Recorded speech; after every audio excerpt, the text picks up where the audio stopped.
Good morning, YouTube. Welcome back to the channel. Got another little quick video today. Going to do sway bar bushings on Vegas today. So it's a quick, easy job. A little bit in it, but you know, nothing too crazy. So let's dig in and get this started. Well, first things first, to start it off, only thing you need to do is turn on the truck, or turn your wheel all the way to one side. Turn it all the way to the left, you can do your right side first. If you turn it all the way to the right, you can do your left side first. Come under here, and what you're going to do is take off your two bolts, or two nuts that hold on the clamp for the sway bar bushing. The sway bar runs on the inside of the radius arm. Tie it in. There's two other clamps that run the cross member across the bottom of the motor. Loosen the two bolts here and there. The same thing on the other side, right there and right there. They are, get the right size here, they're 15 millimeter bolts. The nuts are 18 millimeter.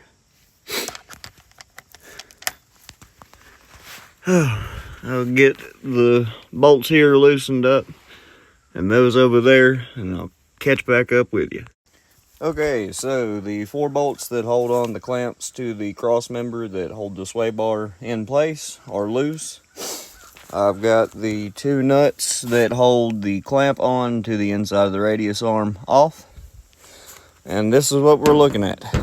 This is the old bushing. Probably the original one that came on the truck. These are the new bushings. Good, solid, sturdy. No wear in them. You got the slit, that way you can slide them on and position however you need to. But noticeable size difference here. Old, worn out, blown out. Solid. That's what you want. No play, no mess, no nastiness in your suspension or steering. So this will help out in the long run. Your clamp. This is what your clamp will look like once this sets on the on the sway bar, excuse me. The clamp will go over it, go back through the radius arm. Then you put your 2 nuts on either one of these studs. Let's get to it. All right, so now that we're back under the truck, I can show you. The first new bushing is on. It'll go on like that. On your right side, the round edge will be facing towards the left side of the truck.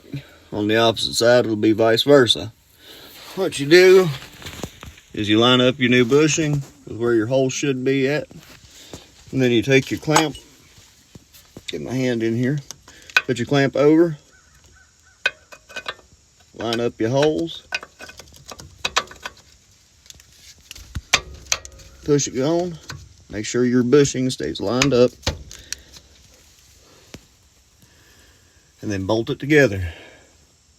That slack will come out once you tighten up your nuts on the outside of the radius arm. So, let's get that tightened up and then I'll show you what it should look like. Alright, now, on the inside you push the clamp through. Take your nuts. Make sure they're facing the right way. Start them on. What I like to do is start the bottom one or the top, whichever one's coming out first. And use it to start the top one. You can take a hammer or a back end of a wrench like I am and tap that top stud through. Okay, now that you tap that top stud through, start your nut on it.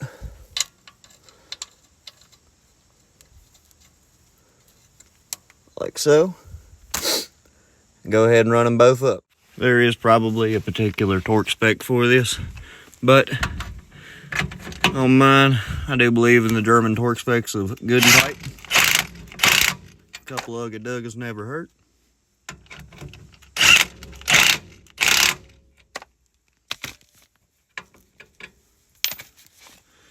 Should have at least 2 to 3 threads, maybe 4, sticking out on each one.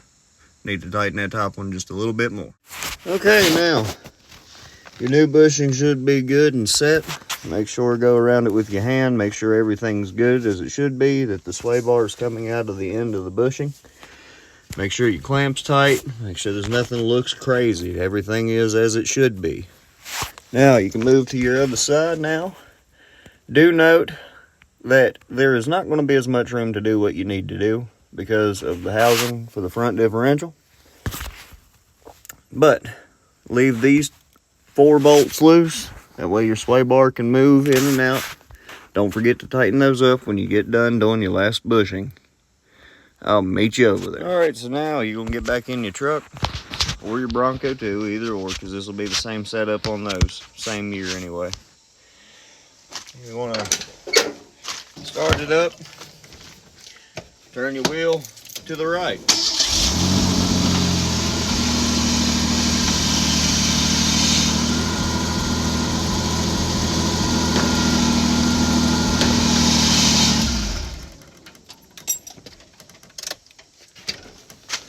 Alright, now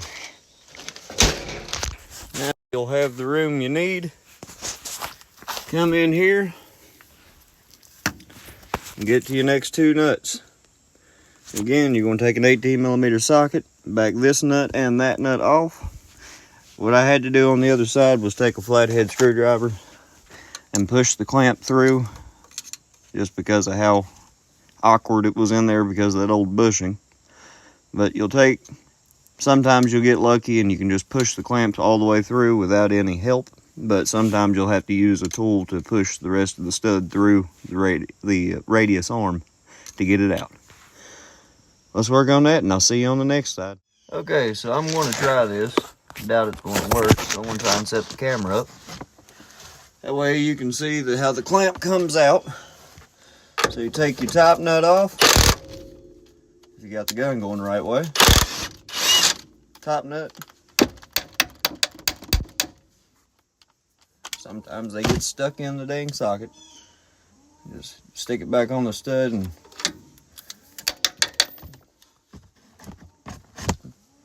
pull it right off. Put your socket back on your gun. Pull your bottom nut.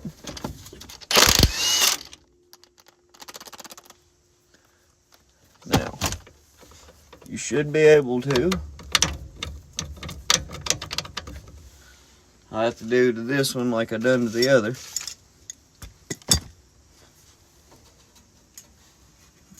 second here, let me adjust the light so you can see a little better.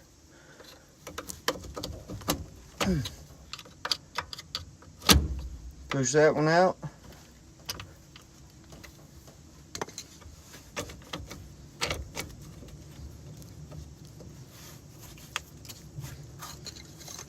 I have to work it a little bit sometimes.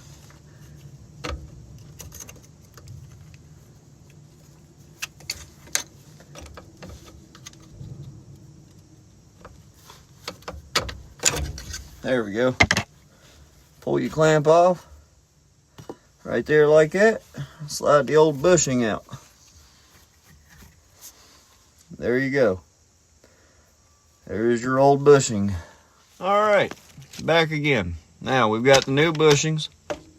We've got the passenger side done. Now we're going to finish up the driver's side. This is where it's important and why it's important to loosen those 4 bolts under the bottom of the cross member to get a little bit of movement in your sway bar. That way you can slide your new bushings in. Sometimes still yet you may have to take a bar or another tool, pull the sway bar out to slide on the new bushing.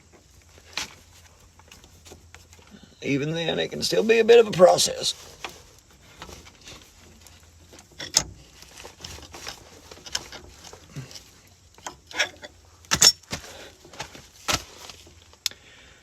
That is how that should look. Get it slid on there. I'm going to turn off the camera for a minute to get it the rest of the way on there because I can't do this and have my phone sitting there. So, I'll be right back. Now that we've got the new bushing on, it's right there. Trying to get my camera to sit still. I had to take a pry bar, put it in with the point up, go around the bar, sit on the outside of the truck, and pull out. That way I could get enough clearance to slide that new bushing in. But now that it is in, you can take your clamp right here and slide it back through the holes. Like so.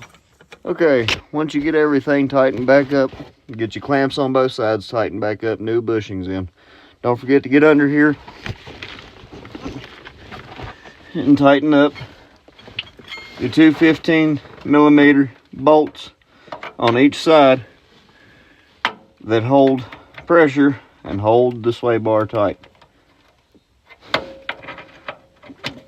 Want them good and tight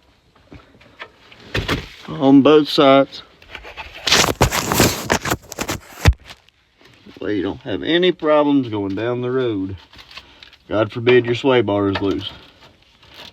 You look like a Jeep going down the road, and nobody wants that.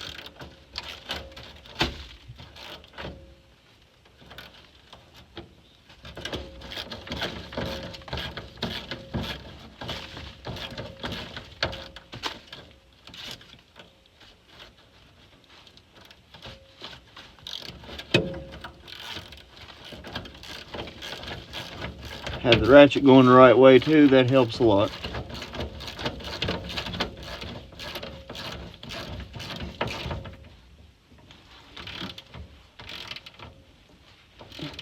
Again, don't have to be super tight. Get it good and snug.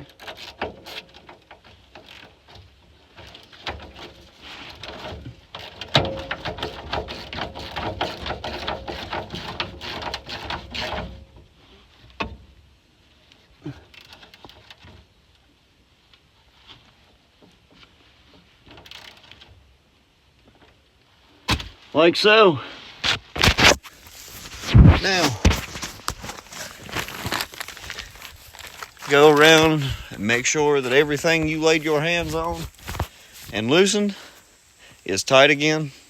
Never want any loose bolts. Earlier I was saying, German torque specs, being funny. If this was somebody else's vehicle, I would definitely look up the torque specs, do it as it says, do exactly what it calls for. I have a torque wrench, I have everything I need to do that. I've been doing this stuff long enough, though, to know that if I tighten it down and I say it's tight, I know it's tight. So, but just be sure to go back and double check everything. It never hurts to double check. But again, thank y'all for watching another video of what happens in Vegas. I'm going to try and post some more videos here soon when I can. But until then, y'all have a good day.